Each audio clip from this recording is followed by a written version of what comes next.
Hola, muy buenas noches. Mi nombre es Dylan Quintero de la Facultad de Cultura Física, Deporte y Recreación de la Universidad Santo Tomás y el día de hoy les voy a presentar el tema de la dislipidemia. Entonces, como podemos ver, para hablar de dislipidemias es importante saber lo que son los lípidos.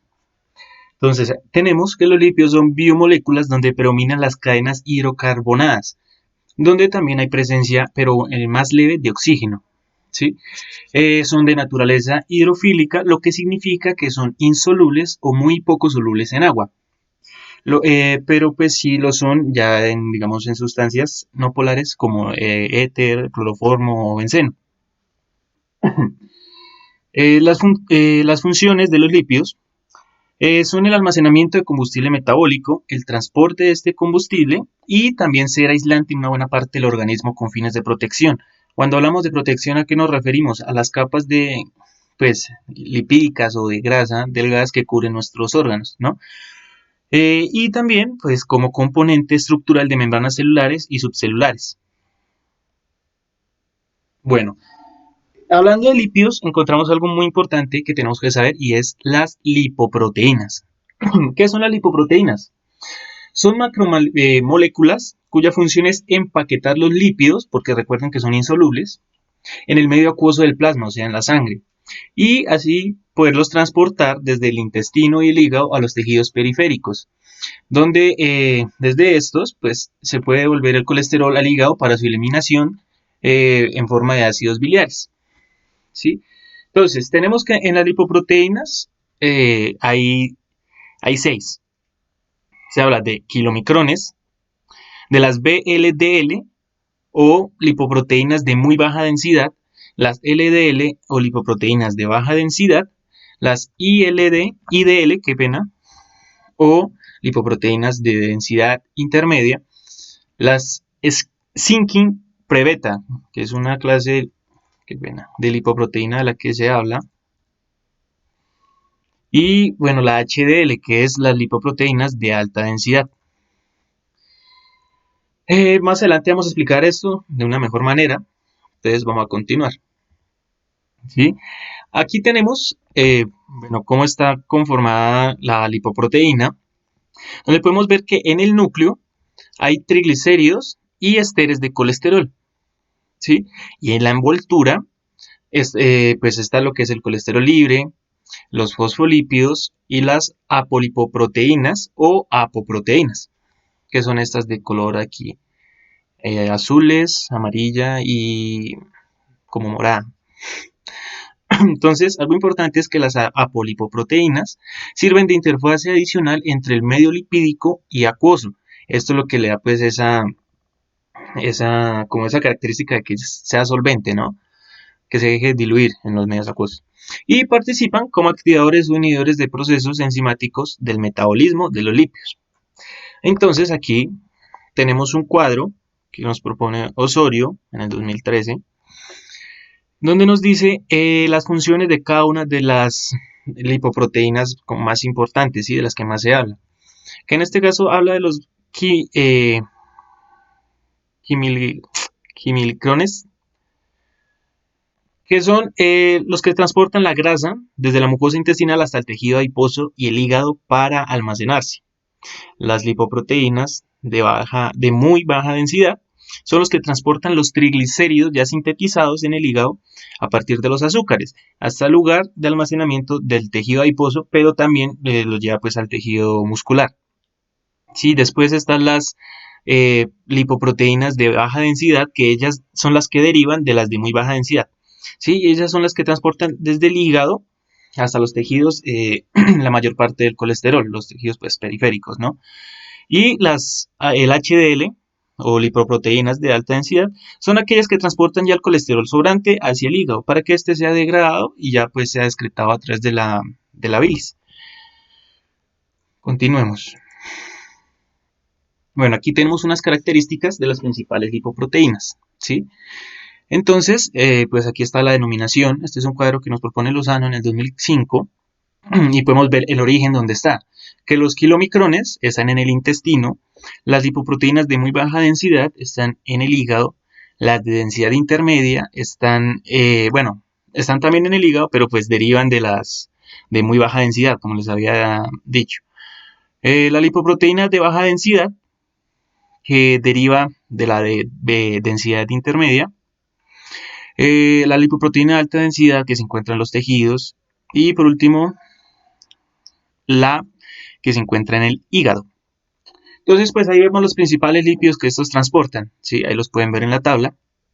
Ya más adelante vamos a verlo con más precisión, de forma más específica, ¿sí? Bueno, ahora, algo que es muy importante tocar son las vías de transporte de los lípidos en el organismo. Entonces, son tres vías, ¿sí?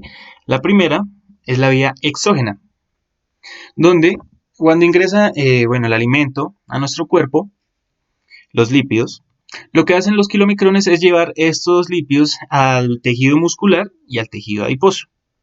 Y las remanencias o sobrantes que quedan, pues, son metabolizados en el hígado.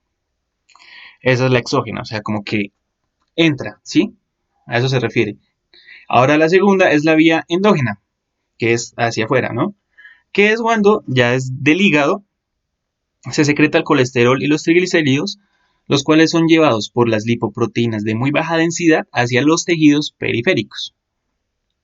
Y por último tenemos el transporte reverso, que pues es, como lo dice el mismo nombre, es al revés, ¿no? Se viene desde los tejidos periféricos, ahí ya es regresa el colesterol, el cual lo trae las HDL o lipoproteínas de alta densidad o colesterol bueno, hacia el hígado. Y ahí es cuando pues se eliminan en forma de bilis, porque nosotros sabemos que el hígado su función es limpiar, ¿no? Tal como la de los riñones, pero bueno, eso es otro tema. Entonces, para lo que hemos venido hablando, aquí tenemos un resumen, ¿sí? Entonces tenemos que lo que son las lipoproteínas de muy baja densidad se sintetizan en el hígado y transportan lípidos a los tejidos periféricos, quedó claro. De aquí derivan pues las que son de baja densidad, que estas transportan el colesterol a los tejidos donde están los receptores pues, de estas lipoproteínas. Los kilomicrones, que estas, no lo había mencionado antes, tienen una densidad extremadamente baja y transportan los lípidos desde el intestino a los tejidos muscular y adiposo, como ya lo habíamos dicho. Y por último, las lipoproteínas de alta densidad, que también se producen en el hígado, eliminan las células de exceso de colesterol llevándolas al hígado. ¿Listo? Entonces eso nos queda como resumen.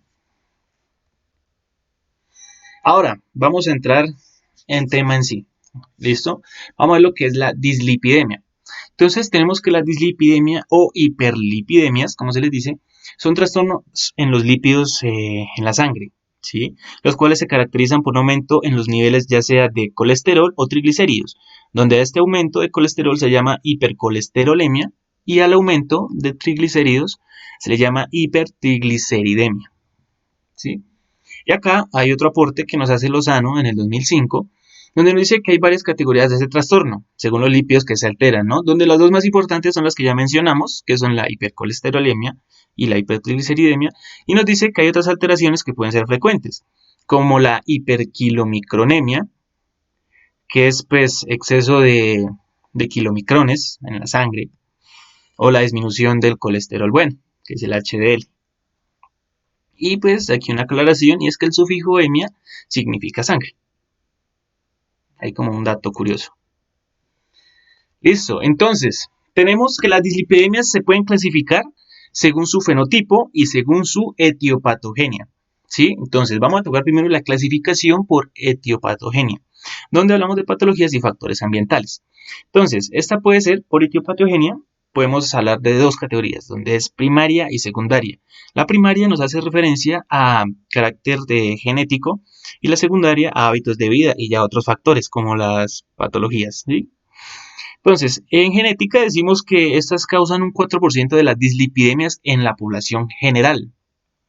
Sin embargo, estas llegan a ser de un 30% en los pacientes con cardiopatía coronaria, esto según Massa en el 2000. Por otro lado, tenemos que también son mutaciones de genes únicos o múltiples que conducen a la hiperproducción o la eliminación defectuosa tanto de triglicéridos como colesterol malo, o a la producción deficiente o eliminación excesiva de colesterol bueno. Entonces, en secundarias, ya tenemos, bueno, que en todo paciente dislipidémico es importante investigar las causas con el fin de tratarlas o modificar las condiciones predisponentes cuando sea posible. ¿Sí? Es cuando hablamos de la prescripción. O tratamiento, que eso lo vamos a tocar más adelante. Las causas secundarias más importantes de la dislipidemia en países desarrollados, nos dice Goldberg en el 2018, son el estilo de vida sedentario, la ingesta excesiva de grasas saturadas, colesterol y grasas trans. Eso lo podemos ver, por ejemplo, en países como México, Estados Unidos, en España, o sea, donde generalmente por cultura sabemos que son países que tienen una forma de consumir sus alimentos nada óptima para su salud y bienestar. ¿Sí? Bueno, entonces, otras causas secundarias vienen a ser ya las enfermedades o patologías, como les había dicho. Quieren hacer la diabetes mellitus, el consumo excesivo de alcohol, la enfermedad renal crónica, el hipotiroidismo, pues que como lo dice su nombre es la, la poca creación pues de la glándula tiroides de hormonas tiroideas, ¿no? Para aclarar, la cirrosis biliar primaria y otras enfermedades colestásicas del hígado, así como también ciertos fármacos. Listo, ahora vamos a ver lo que es la clasificación por fenotipo. Tenemos que hay cuatro formas de la presentación, ¿sí? La primera es hipercolesterolemia aislada o elevación del colesterol malo, ¿sí? Después viene la hipertrigliceridemia aislada, que es la elevación de los triglicéridos. La tercera es la hiperlipidemia mixta, que es la elevación tanto de colesterol malo como triglicéridos. Y la última, que es el colesterol bueno, bajo aislado, que es la disminución de colesterol, pues bueno, ¿no? Como le dice el nombre.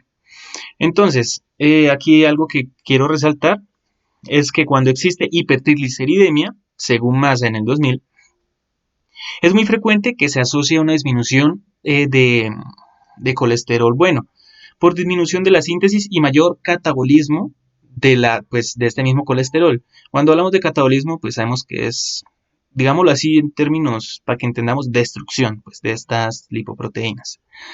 ¿Sí? Entonces, aquí, importante, por favor mirar, hay una antigua clasificación que realiza Fredrickson sobre que es por fenotipo de estas lipoproteínas, de estas dislipemias, pues que es por 5 fenotipos, las cuales ya no tienen utilidad en la práctica clínica hoy en día.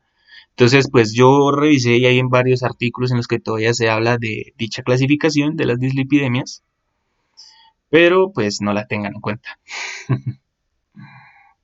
Ahora, vamos a hablar de factores de mayor riesgo en pacientes dislipidémicos.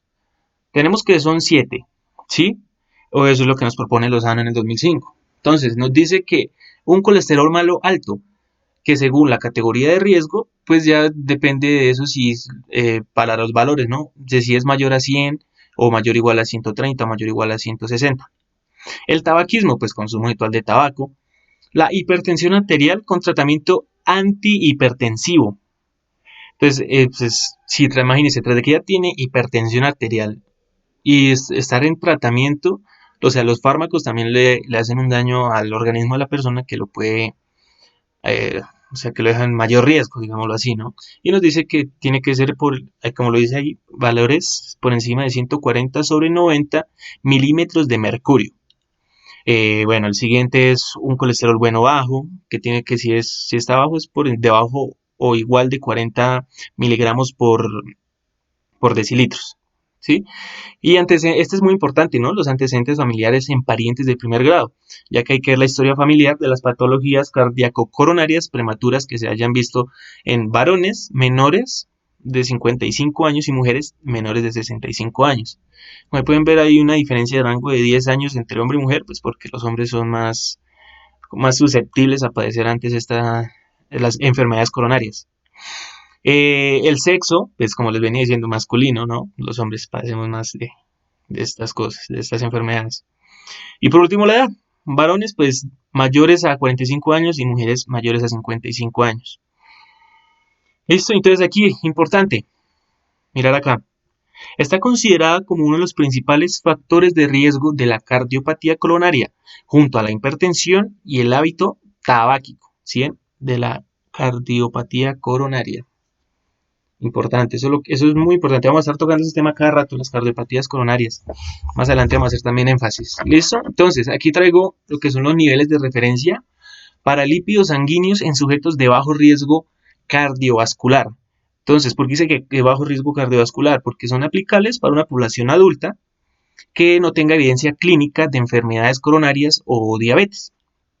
Entonces, como dice la tabla, pues hay unos valores que están dentro de deseable, que son estos de acá, unos que están ya pues sobre el límite alto, y aquí es cuando ya llega a ser elevado. Que nos habla pues lo que es el perfil lipídico, ¿no? El colesterol total, colesterol malo, como lo decimos, colesterol bueno, y los triglicéridos. Listo, ahora entonces vamos a hablar de síntomas de las dislipidemias, que bueno, en sí esto es asintomático, ¿no? O sea, decimos síntomas para que me entiendan, pero, o sea, para hablar de eso, pero es asintomático. Pero, pues lastimosamente de su detección se llega a dar cuando la enfermedad ya se encuentra en una etapa avanzada y manifiesta síntomas de otras, o sea, que vienen ya por repercusión de otras enfermedades asociadas a dicha enfermedad. Entonces, ¿cómo qué enfermedades pueden venir asociadas? Se habla de la diabetes, el hipotiroidismo o la obesidad, ¿no? Porque cuando hay hipotiroidismo, pues lo que pasa es que la persona sube de peso, pues sin razón alguna, no sabe por qué. Y la pancreatitis aguda. También nos habla de las cardiopatías isquémicas o enfermedades coronarias, que es como les había dicho. Entonces, cuando hablamos de cardiopatías isquémicas, ¿como cuáles nos podríamos referir? Nos dice que pueden ser arteriosclerosis, que es cuando se da el taponamiento u obstrucción de las paredes, pues, de las arterias con lípidos. La trombosis, que es cuando precisamente eso viene de la misma arteriosclerosis, ¿sí? Una provoca la otra, de hecho. Porque pues la trombosis se da cuando hay un coágulo de sangre en las venas, ¿sí? Entonces, pues se corta la irrigación de sangre y tiene que ser de atención inmediata. También habla de las anginas de pecho y el infarto de miocardio y el ictus. ¿Qué el ictus? Es cuando se rompe un vaso sanguíneo del cerebro. Imagínense, en el cerebro. ¿Ustedes saben lo complicado que es eso? Entonces, vamos a ver algo importante y es la diferencia entre angina de pecho e infarto del miocardio. Porque pues es importante y lo vamos a ver ahorita más adelante, ¿sí? Entonces, qué pena con ustedes. Entonces tenemos que la cardiopatía isquémica, eso les voy a hacer una breve introducción a la cardiopatía, pues porque a mí me parece muy importante que lo conozcan bien, ¿sí? Entonces, bueno, se le dice cardiopatía isquémica o enfermedad coronaria, como ya lo había dicho, que es cuando las arterias que suministran sangre al músculo del corazón o miocardio se obstruyen de manera parcial o completa, por lo que no llega pues el flujo sanguíneo. Tal como les había dicho, esta es un concepto que nos brinda Sabate en el 2018. Entonces, tenemos dos datos aquí importantes. El primero es que la prevalencia aumenta con la edad y es superior en los hombres que en las mujeres, incluso en edades avanzadas. Eso es lo que ya habíamos dicho antes. Segundo, que en los hombres es más frecuente presente en forma de infarto y en las mujeres en forma de angina de pecho. ¿Sí? Entonces ahora para que entiendan, como estamos hablando mucho que hay, que infarto, que angina de pecho, entonces vamos a ver qué es eso, la diferencia, ¿sí? Entonces, cuando hablamos de angina de pecho, ¿a qué nos referimos? Que es cuando la arteria coronaria se encuentra obstruida de forma significativa, normalmente en un 75% o un poco más de la cavidad, ¿sí? Entonces, ¿qué pasa cuando se da esto? Que se siente un dolor en el pecho al realizar un esfuerzo físico. Y lo bueno es que si es leve o poco prolongado el tiempo, las células del miocardio se pueden llegar a salvar. ¿Sí? Eso es la angina de pecho. Y ahora vamos a hablar del infarto de miocardio. O sea, se van a dar cuenta, es que es muy parecido, pero es importante hacer de pronto esta aclaración. ¿Sí? Entonces, que en el infarto del miocardio, si la falta de oxígeno es más grave o prolongada, aquí es cuando ya se da una necrosis o infarto, pues como lo decimos, ¿no? Y aquí, pues, cuando se da esto, el dolor ya llega a ser más intenso y duradero. Entonces, eso es como lo que lo diferencia. Uno es más leve, el otro el dolor es más intenso. En el uno, pues se puede llegar a salvar el corazón, o bueno, las células del corazón, y en el otro, pues ya se da la necrosis, que es la muerte del tejido del miocardio. ¿Sí? Entonces, para saber pues, si es una angina o un infarto, es importante hacer estudios o evaluaciones pues, como lo son electrocardiogramas y análisis de sangre. Electrocardiogramas, pues para ver los latidos del corazón, a ver alguna irregularidad, ¿no? Que es difícil saber si es una angina de pecho porque solo se va a ver una alteración en el electrocardiograma si se hace precisamente cuando le está doliendo a la persona el corazón. Si no, va a ser difícil. En cambio, en el infarto del miocardio sí hay, en el electrocardiograma, sí se ve claritico, pues, digámoslo así, lo que son las irregularidades. En el análisis de sangre, ¿por qué es importante? Porque, bueno, nosotros sabemos que las células del corazón tienen unas proteínas, ¿no? Dichas proteínas, cuando se da la necrosis o infarto del miocardio, el tejido se rompe, lo que hace que estas proteínas salgan al torrente sanguíneo. Entonces eso va a salir en el análisis de sangre. Por eso es importante. ¿Sí? Bueno, podemos continuar. Ahora vamos a hablar del diagnóstico de las dislipidemias. ¿Qué es importante? Listo, entonces vamos a ver punto a punto. Primero, el diagnóstico tiene que ser basado en la medición de las concentraciones plasmáticas de colesterol total, triglicéridos y lipoproteínas individuales. Esto es como a nivel general, ¿no? Esto ya lo sabemos la mayoría. Y pues lipoproteínas individuales, pues la HDL, LDL, ¿sí? Segundo, como método de tamizaje básico, se sugiere medir el nivel de colesterol total en todo adulto que supere los 20 años de edad y especialmente en aquellos que tengan otros factores de riesgo cardiovascular, ¿sí? O sea, antecedentes, enfermedades del corazón. Entonces. Bueno, tercero, ya hablando en menores de 20 años, dice que hay que investigar la presencia de las dislipidemias ya en los niños después de los 6 años de edad y en hijos de pacientes con dislipidemias primarias severas o que ya hayan presentado enfermedades cardiovasculares a temprana edad. Cuando decimos a temprana edad es antes de los 55 años en el caso de los hombres y antes de 65 años en el caso de las mujeres.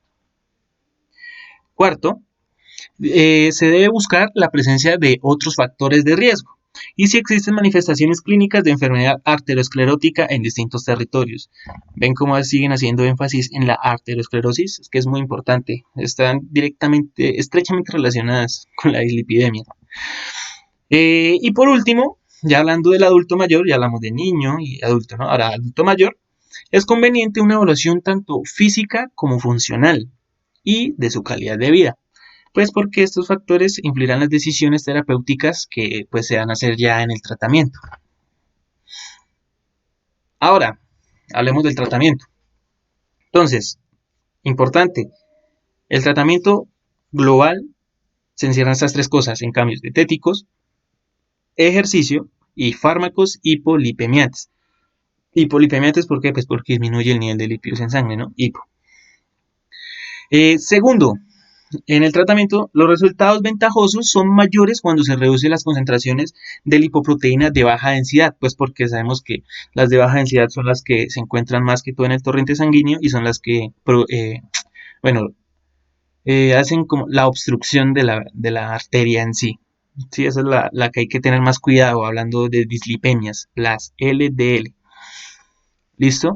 Tercero, el inicio del tratamiento de la dislipemia es definido por el riesgo de salud del paciente y especialmente por su riesgo de cardiovascular. O sea, pues obviamente va a tener mayor riesgo una persona que ha tenido antecedentes coronarios. Cuarto, con un apropiado diagnóstico del tipo de dislipidemia, de las enfermedades asociadas y factores condicionantes, debe indicarse un tratamiento que requiere evaluaciones periódicas generalmente de por vida. Sí, señor, la dislipidemia se tiene que tratar y, o sea, hay unos que dicen que se le hace cada 1 o 2 años y otras personas que según, o sea, ya según su nivel de riesgo se les hace cada 5 años el control. Listo, entonces continuemos. Para tener en cuenta, aquí yo quiero hacer como un hincapié en ciertos aspectos que son importantes, los cuales nos ofrece Goldberg en el 2018. Un artículo muy interesante que se llama Dislipidemias. Entonces, primer aspecto, dice que hay que tener altos niveles de HDL, que tener altos niveles de HDL no significa que eso disminuya el riesgo de padecer una enfermedad cardiovascular. como tampoco las concentraciones bajas de HDL causadas por algunos trastornos genéticos seguramente, pueden no aumentar el riesgo de desarrollar enfermedades cardiovasculares. ¿Esto a qué se refiere? Que independientemente de si eh, vos vas a tener altos niveles o bajos niveles de colesterol bueno, eh, vas a tener el riesgo, o sea, eso no es como un determinante de si vas a desarrollar una enfermedad coronaria o no. O sea, no es tan, no es que una dependa de la otra, no. Porque pues la enfermedad coronaria sabemos que puede dar por distintos factores. ¿Sí? A eso se refiere. Segundo, que aunque las concentraciones de colesterol bueno predicen el riesgo cardiovascular, como lo dijimos, en la población general el riesgo puede elevarse en presencia de otros factores, como alteraciones asociadas en los lípidos y el metabolismo, más que solo por el HDL. ¿A qué se refiere que el colesterol bueno no es el único indicador, pues digámoslo así, de salud o para decir que no vas a sufrir de una enfermedad cardiovascular? A eso se refiere, ¿sí? Eso es como que estas dos van ligadas, pues. Tercero, dice que es probable que exista una relación lineal entre las concentraciones de lípidos y el riesgo cardiovascular. Claro que lo hay. De manera que muchos individuos con concentraciones normales del colesterol se beneficiarían con niveles aún más bajos. ¿Esto a qué se refiere? Que al haber una relación estrecha entre lípidos y el riesgo cardiovascular, las personas aparentemente sanas con el nivel de colesterol que presenten pueden decir, sí, yo estoy bien, pero seguramente va a reducir, pues, si disminuyera su nivel de colesterol, se puede decir que va a estar realmente bien. ¿Sí? ¿Me hago entender? Y el último, en la población general hay evidencias menos contundentes de beneficios en la reducción de las concentraciones altas de triglicéridos en el aumento de HDL. ¿A qué significa? Que no que porque tengas bajos niveles de triglicéridos en sangre y altos niveles de colesterol bueno, diga, no, entonces ya estoy sano, no voy a sufrir de cardiopatías, no voy a tener dislipidemia. Bueno, seguramente dislipidemia sí no va a tener porque estás bien, pero sí puedes desarrollar obviamente cardiopatías, ¿no? Bueno, eran como unos apuntes que me parecieron interesantes, que quería compartir con ustedes. Listo, entonces sigamos. Unas metas adicionales en el tratamiento integral que nos propone Massa en el 2000, entonces son, primero, que se tienen que, por mediante el tratamiento, se tienen que elevar los niveles de colesterol bueno por encima de 35 miligramos por decilitro. Eso en la prevención primaria, para la gente que no está todavía tan grave, por así decirlo. O en la prevención secundaria, para la gente que ya tiene su condición un poquito más delicada, ya se tiene que estar por encima de 45 miligramos por decilitro, pues el colesterol bueno, ¿no? Para que pues, para que esa persona pueda desechar mejor los, los desechos de colesterol, pues que dan hacia el hígado. Segundo, otra meta es reducir los niveles de triglicéridos a menos de 200 miligramos por decilitro. Eso en la prevención primaria y menos de 160 en la prevención secundaria. Tercero es mantener la euglicemia en diabéticos, o sea, los niveles normales de azúcar en sangre. ¿Sí? Hay que estarles tomando los exámenes de glicemia, todo hacer el control. Cuarto, mantener el peso en individuos eutróficos. Cuando dice eutróficos, ¿a qué se refiere? A personas que están sanos nutricionalmente, ¿sí? Y al factor nutricional que se los permite. Y pues, como meta, se le quiere reducir entre un 5 a un 10% el peso a los obesos. ¿Sí? Pues como ya sabemos, o como de pronto no lo saben, las personas cuando pierden un 10% de su peso corporal tienen menos factor de riesgo para desarrollar una cardiopatía. Entonces es importante. Eh, Siguiente, otra meta es mantener cifras de presión arterial iguales o inferiores a 135 sobre 80 mililitros de mercurio. ¿Sí? Eh, Luego, también, pues, para los que fuman, abandonar el hábito de fumar.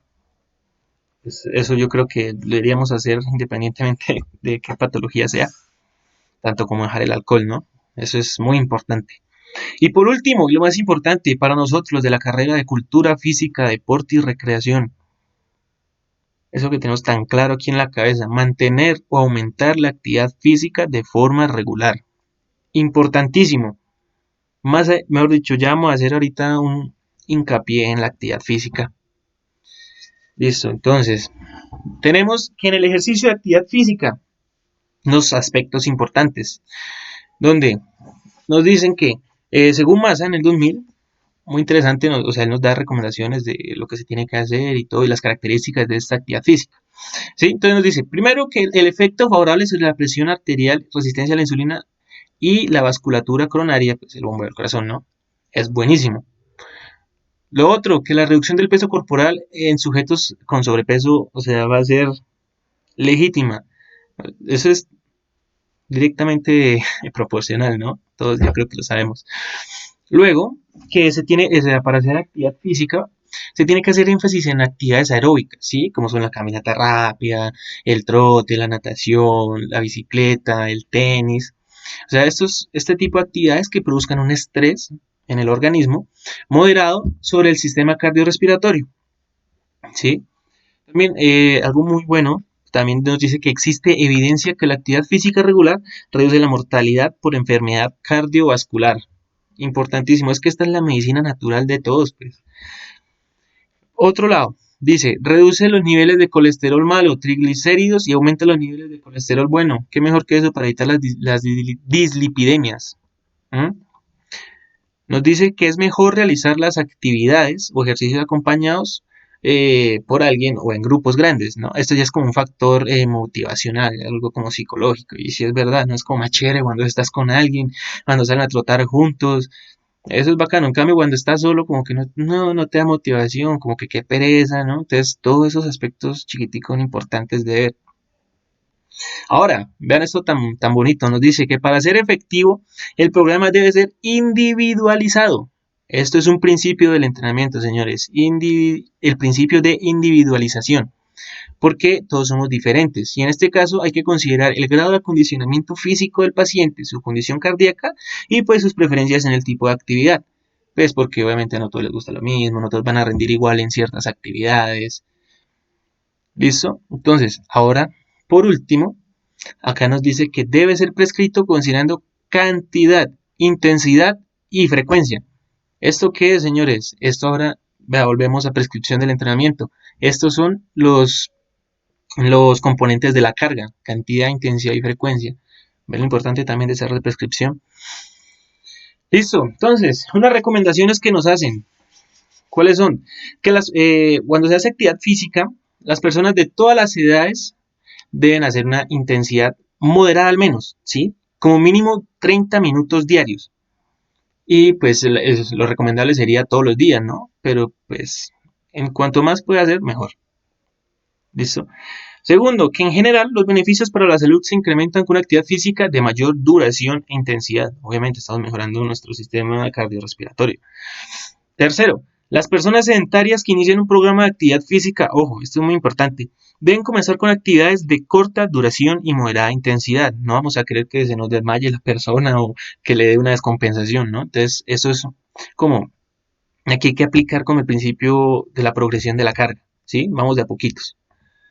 Entonces, por último, nos dicen que las personas afectadas por patologías crónicas, tales como enfermedades cardiovasculares o diabetes mellitus, u otras personas de alto riesgo de tener dichas patologías, tienen que consultar a su médico antes de iniciar un programa de actividad física, quien realizará una evaluación y recomendará el tipo de programa más adecuado. Aquí es cuando viene el profesional en deporte y el médico a trabajar de la mano, ¿sí? O también, pues, a veces entra el nutricionista. Entonces, esto también es como cuando se hacen un ¿cómo es que se llama? Cuando te hacen bueno, que vas a, digamos, un ejemplo claro, ¿no? En la universidad, cuando vas a hacer deporte, vas a ir al gimnasio, que te piden primero ir a enfermería y saques un certificado médico. Es como algo así, ¿sí me entiendes? Y también como donde o sea, te dice que sí puedes hacer actividad física y también como si tuvieras un consentimiento, ¿sí? Como si te dieran a firmar un consentimiento. Bueno, depende de la persona, ¿sí? El consentimiento donde se te explica pues cómo son las actividades, qué vas a hacer, cuánto tiempo van a durar, si estás dispuesto a hacerlo, todo eso es importante, ¿sí? Son como componentes para para permitir, o sea, componentes legales para permitir que una persona haga actividad física. Espero me hayan entendido y no me hayan enredado tanto porque lo quería decir todo tan al tiempo que la amarré. Listo, entonces estas son mis referencias y pues como conclusiones, ¿qué tenemos? Que las dislipidemias están directamente relacionadas con las cardiopatías, más específicamente la arteriosclerosis, que se da por altos niveles de colesterol malo en la sangre, por bajos niveles de colesterol bueno o el HDL. Y tratamiento, en el tratamiento siempre va a estar la actividad física, el ejercicio. Entonces es importante siempre recomendar eso. Nosotros los profesionales en cultura física sabemos que la medicina natural es eso. Siempre nuestro primer paso va a ser recomendarle eso al paciente. Después ya el médico verá. Entonces si no tuvo resultado la actividad física, el médico dispondrá ya de farmacología, pues que se acople a las condiciones de la persona, a sus necesidades, ¿no? Bueno, yo soy Dylan Quintero, esa fue mi presentación de las dislipidemias, espero les haya gustado, hayan aprendido algo el día de hoy. Di mi mayor esfuerzo, espero que en verdad haya servido de algo y nada, muchas gracias por su atención.